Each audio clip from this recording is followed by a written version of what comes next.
Yes, I mean it's been a particularly confusing week that we've had since, or a few days since we've had since the Federal Reserve meeting last week.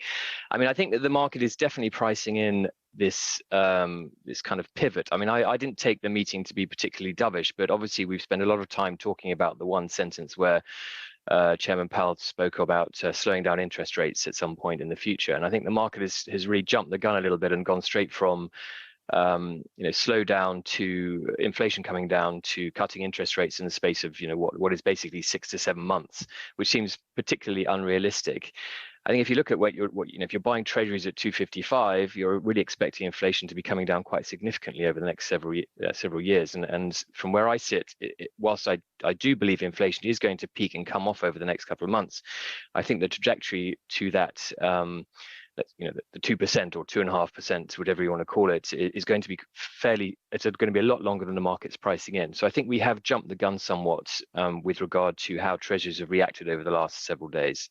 Yeah, what's interesting is I think all of these banks, as they've hiked aggressively, they've basically yanked any forward guidance. The RBA this morning also making the point that there is no preset path here for policy, effectively making it quite difficult now for the market to read the minds of the rate setters. How do you position given that much opacity? Well, I think you've got to there's two things here. We are now going into the summer months, so liquidity is beginning to get tight. So there's a lot of variation, as we always get over the summer months, with regard to market reactions to news. So that's one thing. These are not normal times as we sit here today in August. But you're right. The uncertainty has now increased significantly. We no longer have forward guidance from the Federal Reserve. The ECB is in the same position. We're in a situation now where we are now looking at data points, and we are going to see increased volatility as we move into those data points. Obviously, the big one is next week for the CPI in the US. Likely that's going to be a little bit weaker given energy prices have come off from a top line level. But these are the situations that we're going to have to face over the next several months. Has inflation begun to peak and come down? Is there a trend there?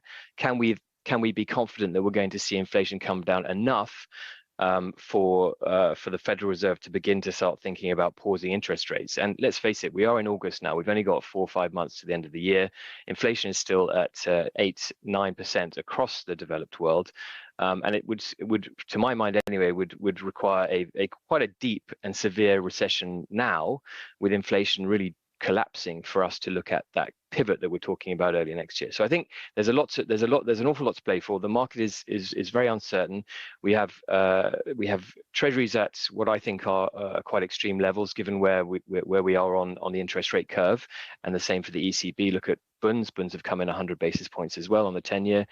And we have risk assets which have been rallying in tandem. So at the same time, we have a correlation of both risk and riskless assets rallying at the same time, which never continues for very long. So there is something, I think, in terms of how the market is reacting here, and I think it's basically around confusion, but also an element of optimism and perhaps over-optimism about where this is all going.